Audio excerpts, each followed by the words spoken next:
Mahiya naman kayo sa inyong kapwa Pilipino. Binastos pa nila ako. What is the law and what Pakinggan ng proceeds of the illegal drug trade ng Duterte.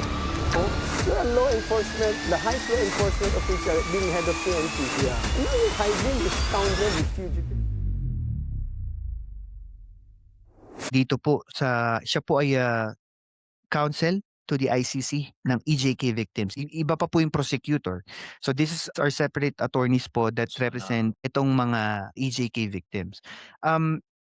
Dahil we are going further dito po sa last part ng ating kwentuhan, gusto ko po itanong, no, Sir Evans, dahil sabi na rin ni Attorney Maceda that this procedure or this proceedings is like a jigsaw puzzle. Kailangan daw every detail, every small information ay kailangan mapagtagpi-tagpi para makuha a bigger puzzle at mapatunayan that all of this was directed solely by the former president with his co-conspirator. Ano po sa tingin ninyo yung mga nakikita natin na foresee na mga importanteng bagay o detalye na kailangan para ma-suffice at makuha natin yung pinakamalaking puzzle dito sa issue na to? Okay. Ang pinakamalaki para sa akin sabihin ko 'to, yung enough to pin down yung ano ni Kay Digong na siya talaga meron pong kagagawan. Siya yung parang pinaka-mastermind. Yun ang Ano po sa pinakatunayan. ano po sa tingin niyo ang pwedeng magamit ng prosecutor kung sa ganyang anggulo? The very words of Digong itself. Yung mga The videos very ano? words.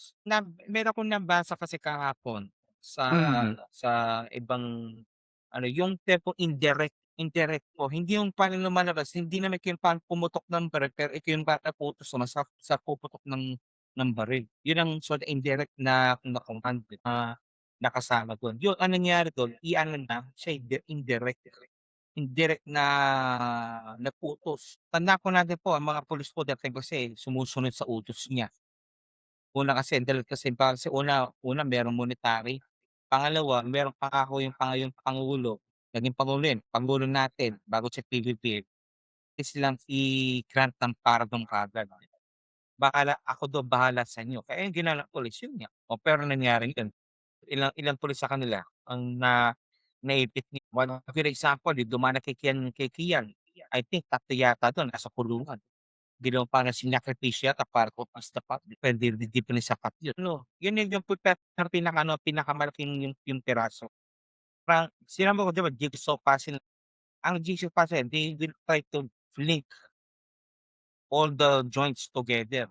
Before Ayan. we Yan, go over, may tanong po si Yan. Kainaro. Ang tanong bro, ano ang pinakamabigat na ibinanat ni Kaufman sa prosecution presentation? Parang wala dahil kasi hirap nga siya, ang ginawa nila niya direct short line to politicking. Pinapakita nila niya that the government, present government is out to neutralize the Dutertes. Yun yung naalala ko sa kanyang araw na presentation lang ng confirmation hearing, yun ang sinabi niya Parang yun ang naging naratibo nila na parang is out. They're out At saka to destroy, At saka isa pa the Dutertes. po 'no, Mm. na idagdag ko, Mm. yung testimony ni Kaufman is geared towards the messenger. Kumbaga hindi ka malinis na tao, bakit ka nagrereklamo? Ikumpleto ang information na binibigay mo na how would we know that they are credible or So, valid? Di ba? yan ang ano ng depensa na Correct. imamalan, i-discredit.